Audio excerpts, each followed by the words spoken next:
ব্যারাকপুর ভারতীয় জনতা পার্টির সাংগঠনিক জেলার ডাকে ব্যারাকপুর ১ নম্বর প্ল্যাটফর্মে স্টেশন চত্বরে অনুষ্ঠিত হল পরিবর্তন সংকল্প জনসভা।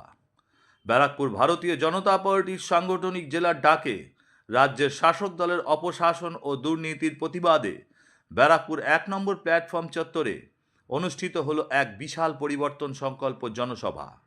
উক্ত জনসভায় প্রধান অতিথি হিসাবে উপস্থিত ছিলেন ভারতীয় জনতা পার্টির পশ্চিমবঙ্গ রাজ্য সভাপতি শ্রমিক ভট্টাচার্য, ভারতীয় জনতা পার্টির প্রাক্তন সহ সভাপতি দিলীপ ঘোষ, ব্যারাকপুরের প্রাক্তন সাংসদ অর্জুন সিং সহ বিজেপি নেতা কৌস্তব বাগচি, বিজেপি নেতা প্রিয়াঙ্কু পাণ্ডে, রাজ্যের ভারতীয় জনতা পার্টির মহিলা মোর্চার সভাপতি ফাল্গুনী পাত্র, ব্যারাকপুরের প্রাক্তন বিধায়ক শিলভদ্র দত্ত, ব্যারাকপুর সাংগঠনিক জেলার বর্তমান সভাপতি তাপস ঘোষ, ব্যারাকপুর সাংগঠনিক জেলার প্রাক্তন সভাপতি মনোজ ব্যানার্জি, ভারতীয় জনতা পার্টির উত্তর ২৪ পরগনা জেলার মুখপাত্র আবিষ্কার ভট্টাচার্য সহ একাধিক বিজেপি নেতৃবৃন্দ। আজকের এই জনসভায় উপস্থিত সমস্ত অতিথিবর্গের উত্তরীয় পরিয়ে এবং বিশাল মালা পরিয়ে সম্বর্ধনা জানান ভারতীয় জনতা পার্টির বাকি কর্মীবৃন্দরা। অনুষ্ঠান শেষে সংবাদ মাধ্যমের মুখোমুখি হয়ে ভারতীয় জনতা পার্টির রাজ্য সভাপতি শ্রমিক ভট্টাচার্য এবং বিজেপি নেতা কৌস্তব বাগচি এবং দিলীপ ঘোষ সংবাদ মাধ্যমকে কি জানালেন আসুন শুনে নেওয়া যাক। ব্যারাকপুর থেকে দেবাশিস পালের রিপোর্ট, সংবাদ বঙ্গবাণী। সাধারণভাবে এলাকার উন্নয়ন চান, যদি চান এলাকার ছেলে বা মেয়ে যারা আছেন তারা এখানেই চাকরি করবেন, এখানেই থাকবেন, এখানেই তারা বাঁচবেন এবং এলাকার যদি উন্নয়ন পেতে হয়, এই রাজ্যের উন্নয়নকে যদি ভারতবর্ষের বিকাশের সঙ্গে যুক্ত করতে হয় তাহলে আপনাকে এবং যারা আজকে এখানকার প্রধান বক্তা তারা এসে গেছেন। আমরা শুরু করতে যাচ্ছি আমাদের অনুষ্ঠান। আমি প্রথমেই দু চার কথা বলার জন্য ডেকে নেব।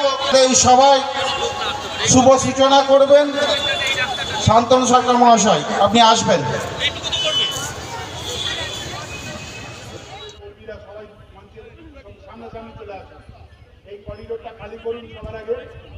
वहाँ ये आपके लोग आपको ढूंढ रहे हैं, वहाँ पे जोगिंदर जी हाजीनगर से आए ব্যারাকপুর সাংগঠনিক জেলার তরফে আজকের এই মঞ্চে আপনাদেরকে স্বাগত।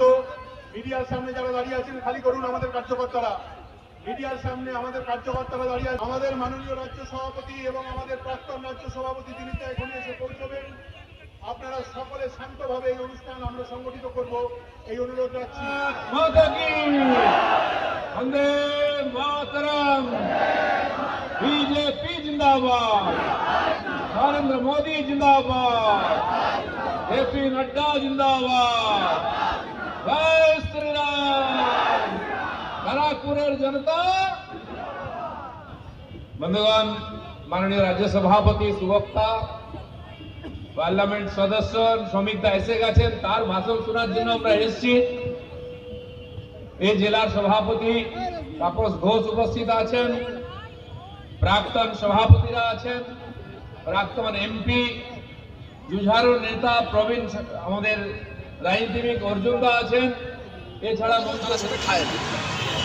এখন হিন্দুদেরই সবকিছু করতে হবে, মুখ বুঝে সহ্য করতে হবে, এর কোথায় কোথায় লেখা আছে?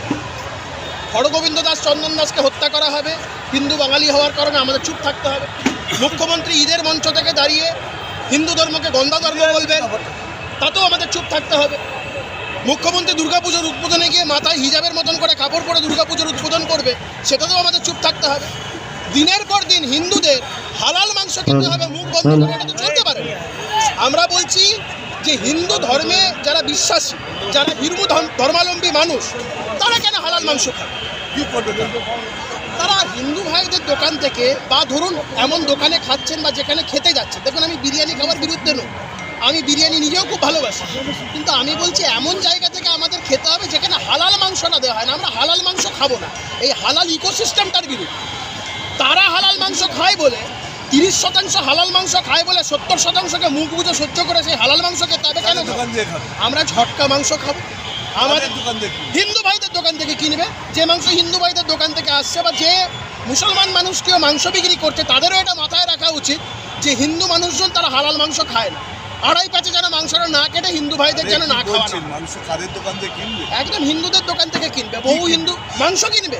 আমি বলছি, আমি তো আপনাকে বারংবার বলছি, এ রাজ্যে আমরা বারংবার করে বলছি যে হিন্দু বাঙালিদের উপরে দিনের পর দিন যে বক্তব্যের মাধ্যমে অত্যাচার, ফিজিক্যালি অত্যাচার, বিভিন্ন সময় মুখ্যমন্ত্রীর দ্বারা স্পন্সার্ড অত্যাচার। বিরিয়ানি যে কোনো দোকান থেকে খেতে পারে, আমি বলছি না, হিন্দুদের দোকান হলে তো সব থেকে ভালো, কিন্তু আমরা বলছি যে হালাল মাংস যেন না, হিন্দুরা হালাল মাংস খাবে না। আমি এই কথাই তো বলছি, হিন্দুদের সব কিছু মুখ বন্ধ করে সহ্য করতে হবে, এ কথা কোথাও বলা নেই। মুসলমান ধর্মাবলম্বী মানুষ তারা হালাল মাংস খেতে পছন্দ করে, তাদের ধর্মীয় আচার আচরণে আছে, হিন্দুদের আচার আচরণে নেই।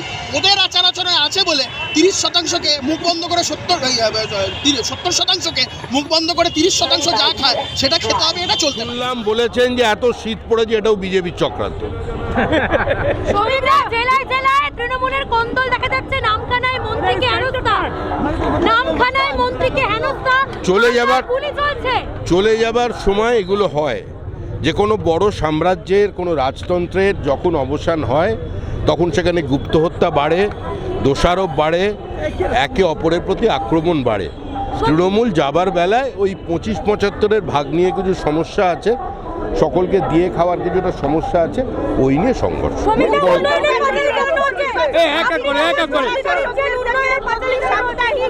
মুখ্য নির্বাচনী আধিকারিক জেলা শাসকদের থেকে প্রতি সাপ্তাহিক আইন শৃঙ্খলা ব্যবস্থার রিপোর্ট তলব করেছেন, এখনো ভোট ঘোষণা হয়নি, তার আগে আইন শৃঙ্খলা নিয়ে রিপোর্ট তলব করেছে রাজ্যের আইন শৃঙ্খলা নিয়ে। এটা সম্পূর্ণই নির্বাচন কমিশনের বিষয়, কারণ পশ্চিমবঙ্গের নির্বাচনটা তো নিরামিষ হয় না। বিহারের নির্বাচনে কোনো রক্তপাত নেই, বুথদখল নেই, অভিযোগও নেই বিরোধীদের, খান কাপড় বিতরণও নেই।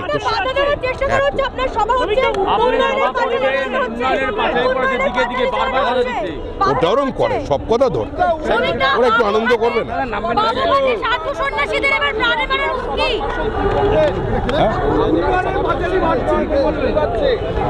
হয়, এগুলো হয়, তৃণমূল এরকমই, তৃণমূল এগুলো করে। হ্যাঁ,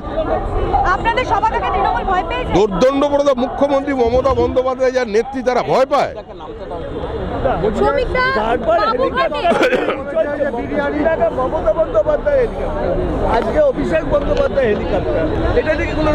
পাইলটের আসনে তো অমিত শাহ বসেছিল না, এগুলো শুনে মানুষ হাসে। এগুলো নিজেদের রাজনৈতিক উচ্চতাকেই নিজেরা খাটো করে ফেলছে।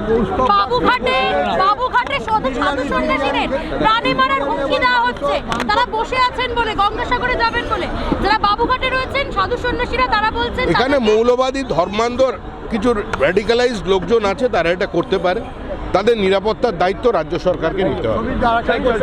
সেবা নির্ভরযোগ্য প্রতিষ্ঠান Sarada Seva Sadan hospital private limited, Amala cinema হলের বিপরীতে ডাক্তার KD ঘোষের নার্সিংহোম। এখানে যত্নের সহিত সাধ্যের মধ্যে স্বাস্থ্য পরিষেবা দেওয়া হয়। এখানকার অত্যাধুনিক ফেসিলিটিগুলির মধ্যে হল ICCU, AC sharing cabin, AC cabin, NICU, maternity, paediatric, ventilator facility, modular OT, orthopaedic surgery, any type of surgery, obstetrics and gynecology, 24 hours ambulance facility, general medicine, pathology, physiotherapy, PFT, ECG, EEG, Holter monitoring, এছাড়াও থাকছে daily OPD service, 24 hours emergency service. আমাদের ঠিকানা Barasat road, নোনা Chandanpukur, Barrackpore, Amala cinema হলের বিপরীতে, কলকাতা 122। যোগাযোগ 03325920006। Mobile number 9433389740 এবং 9433389739। Sarada Seva Sadan hospital private limited.